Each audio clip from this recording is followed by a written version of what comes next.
Yes, my people, good day. Customer states my window is not working. So we took the door panel off and we get to the motor directly. Checking the powers and the grounds. The windows work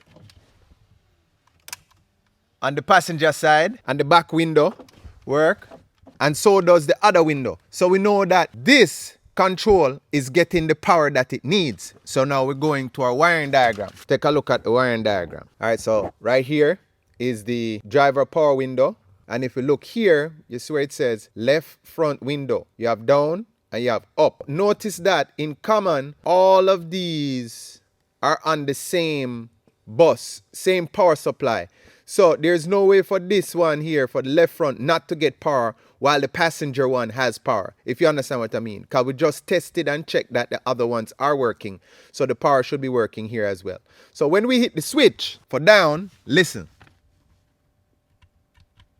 Nothing. We're going to hit the switch for up. Listen. It's trying to work. So up is working, but down is not working. Now, when we look at the wiring diagram, we notice that right when it comes into the switch, there's really nothing else.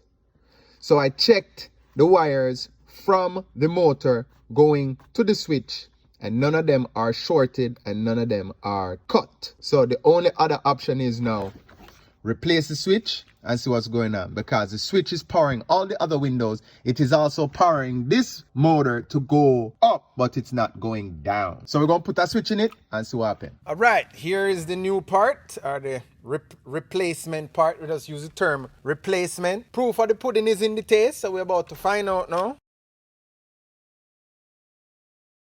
This thing was expensive. Top nice, boy. This thing was expensive. With a $200 core. Can you imagine that? $200 core. All right, turn the key on. Here we go. Okay, we're going down, up.